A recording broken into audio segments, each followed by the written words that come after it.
Hello viewers, welcome to the video lecture series for the job role of Solanaceous crop cultivator class 9th. In this unit, we shall discuss about field preparation and transplanting in solanaceous crops. Students, this unit has two sessions. Session 1 comprises of soil and field preparation, and in session 2, we will learn about transplanting of seedlings. Let us begin with session 1, that is soil and field preparation. In this session, we will learn about soil, importance of soil, types of soil, soil particles, the process of soil testing, soil sampling, and information sheet required for soil testing. We shall also learn about the basics of field preparation for solanaceous crops and the procedure for land preparation. So viewers, what is soil? The word soil comes from the Latin word solum. It may be defined as a natural body developed as a result of weathering of rocks in which plants and other forms of life grow and prosper. What is its importance? Soil provides nutrients to plants which help in their growth. It provides support to growing plants by holding their roots. It holds moisture and water for a long time and serves as a habitat for many micro and microorganisms. Soil also provides heat, air and water to growing organisms living in or over it. It is the most important natural resource of a country. Let us now learn about the different types of soil found in India. Different types of soil in India are classified on the basis of their color and characteristics. The major types are black soil, red soil, laterite soil, alluvial soil, desert soil, forest and hilly soil, and peat and marshy land. Let us understand these one by one. Black soil. These soils are poor in nitrogen, phosphate and organic matter, but rich in potash, calcium and magnesium. The pH of black soil is 6.8. Red soil. These are porous, friable and neutral to acidic in nature. These soils are poor in nitrogen, phosphate, lime and humus. Generally, the pH of red soil is more than 5. Laterite soil. These show acidic character with pH of 5 to 6. These soils are porous and have low water holding capacity. Laterite soils are deficient in nitrogen, phosphorus, potash, magnesium and lime.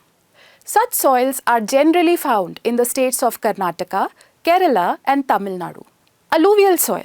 These are productive soils which are formed due to the deposition of silt by Ganga and Brahmaputra rivers in course of their heavy flow during the rainy season. Due to the meandering of river course, a rich deposit of alluvial soil develops. The pH of alluvial soil ranges from 6.5 to 8.4. Desert soil. Desert soils are sandy and found in low rainfall areas. These are alkaline soils with high pH value and are unproductive. The pH of desert soil ranges from 7.6 to 8.4. Forest and hilly soil. These are the soils of higher and lower elevation found on the hills. These are stony and infertile. The pH of such soil is 4. Peat and marshy land soil. These soils are highly acidic in nature and black in color. Excessive wetness of the soil causing decay and degradation of dead vegetation forms a layer of partially decomposed organic matter.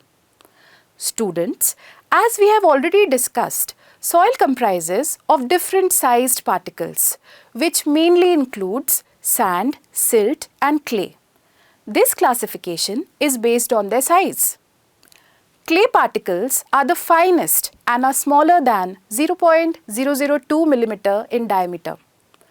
The loam particles are 0.002 to 0.02 mm in diameter. Silt particles have 0.02 to 2 mm diameter.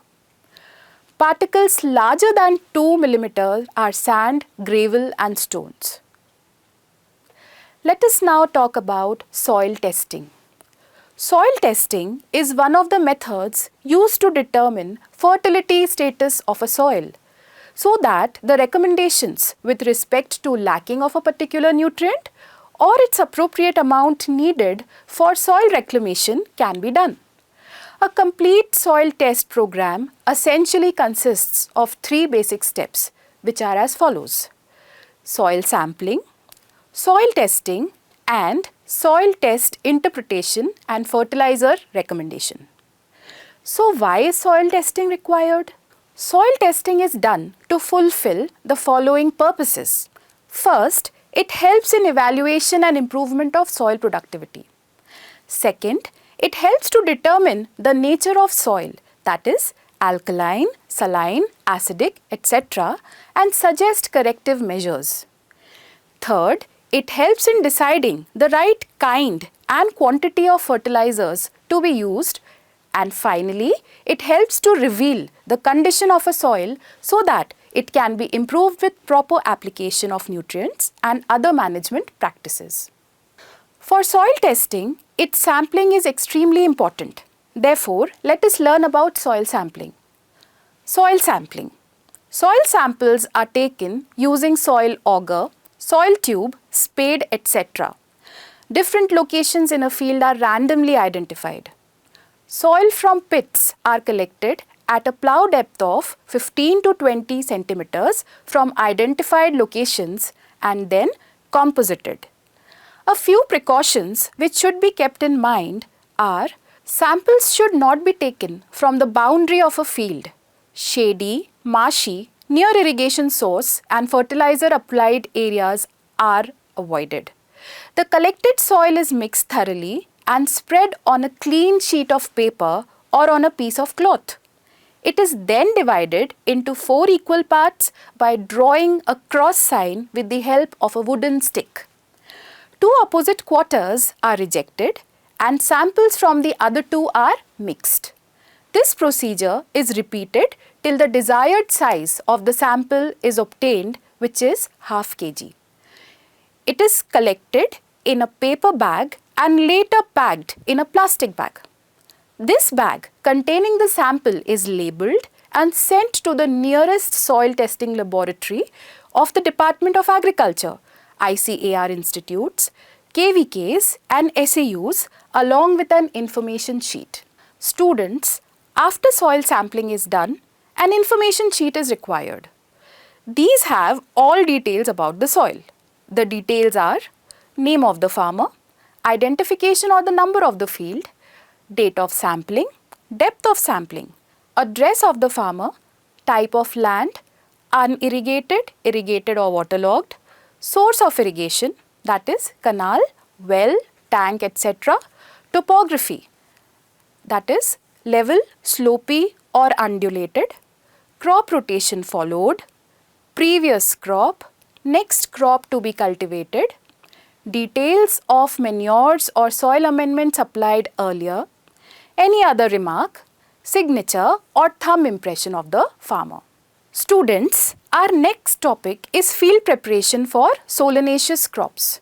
For this, first we have to select the field. Selection of field. Solanaceous crops are grown in different kinds of soil ranging from sandy loam to clayey loam. For successful cultivation of solanaceous crops, the soil must be fertile with continuous supply of nutrients and proper drainage facility. Light soils are preferred for early crop and loam or clay soils for a higher yield. The optimum soil pH for tomato is 6 to 7. It can tolerate a little bit of soil acidity up to 5.5, whereas brinjal can tolerate slightly acidic soils with a pH ranging from 5.5 to 6.8. For chili cultivation, the soil pH must be 6.5 to 7.5. Chilies are grown on heavy black cotton soil during the rainy season, particularly dry chili. Land preparation. The soil is dug out to a certain depth, resulting in big clods, which are further broken down to make the soil fine and smooth with the required tilth. This facilitates weed management, ploughing back of crop residues, water infiltration, soil aeration, and root penetration and development. Land preparation includes ploughing, crushing of clods, levelling. After all these methods, land preparation is required. So, our last topic of this session is procedure for land preparation. A field should be ploughed up to a depth of 30 centimeters or more. After this, disking or harrowing in two directions should be done using disc harrows. If a field has to be furrow irrigated, make raised beds of 15 to 20 centimeters height using bed lifters. The bed height is determined by the type of soil, irrigation method and intended crop. Raised beds must ensure the drainage of excessive water, rapid drying of soil surface and early soil warming, less chances of soil-borne diseases and improved soil aeration. Manure and other compost in the soil must be applied at the time of land preparation. Heavy soils are often broken down into clods and lumps. Heavy clods and lumps can be crushed with the use of a heavy roller. Irrigation before planting is needed if the soil has insufficient moisture after bed preparation. Once the soil dries, the rough beds should be reworked using a rolling cultivator or a power rotavator. Rotavator mellowing improves the soil structure by breaking up the clods and ploughing out weeds that emerge after pre-plant irrigation. The final seed bed preparation can be done with the help of a bed roller, planker or a laser leveler. It may be done manually by using a spade, hand hoe, etc. Land and field preparation can be done by deep working implements like ploughs, surface working implements like rotavator, harrows, hand hoes, khurpis, etc. and compacting implements like rollers, levelers, beams, etc. At the end, let us summarize this video.